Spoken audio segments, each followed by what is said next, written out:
Meanwhile, the Transmission Company of Nigeria, TCN, says it will acquire a supervisory control and data acquisition, that's SCADA, to check frequent grid collapse and energy rejection by our distribution companies. Chairman Technical and Monitoring Committee of TCN's governing board, Mr. Ekere Nsima, made this known during a visit by the board members to its warehouses and some substations in Lagos. Blessed Omonose reports.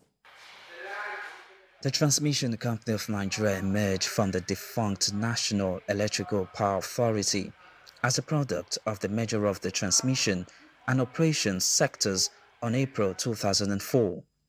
The TCN became a federally owned electricity utility corporation in 2005 and was further incorporated in November the same year. Board members of the company are on this two-day routine visit to Lagos to assess the state of infrastructure, substation and level of investment instituted by the TCN aimed at improving the transmission end of the Nigerian electricity value chain. I want to say that we are very, very impressed with what we've seen here. On arrival, we've seen loads of equipment that gives me hope that the new dawn that we've been expecting in TCN is here. From the scissors lifts, we saw about 30 of them. We also saw the mobile transformer reconditioning facilities. All kinds of things. We saw conductors, isolators, and all the equipment. We also saw some very giant transformers. These are all to improve the capacity of TCN and the efficiency in doing their work. But when the wheeling capacity is improved on as promised by the Transmission Company of Nigeria, are the older segments operating across the value chain ready to distribute? With all the projects going on, the transmission expansion projects of TCN, at the end of the day, we can very easily in the next 2-3 years double our capacity. But as we are doubling our capacity to wheel, we need the GenCos, the generating companies, to also double their capacity to generate so that we have enough power to take out. But then, even if they do that, the GenCos, and we also are able to wheel, if on the receiving side, the distribution companies cannot receive and market what power cannot be stored.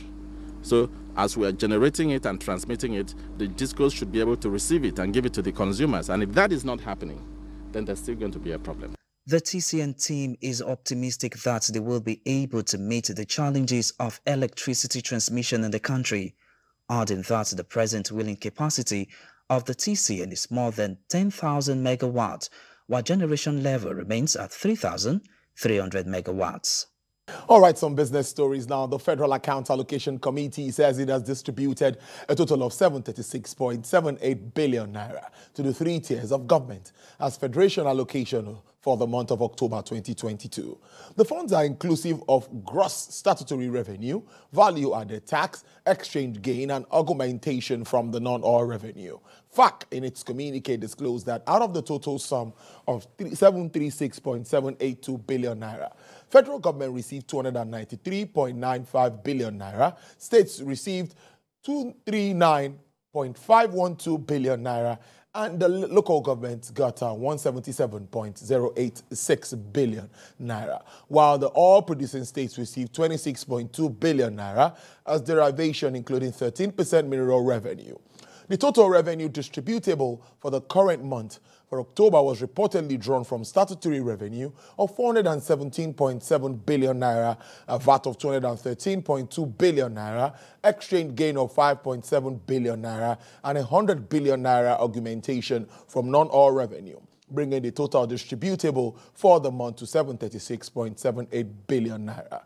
However, the balance in the excess crude account as at November 23rd is set to stand at $472,513 at the moment.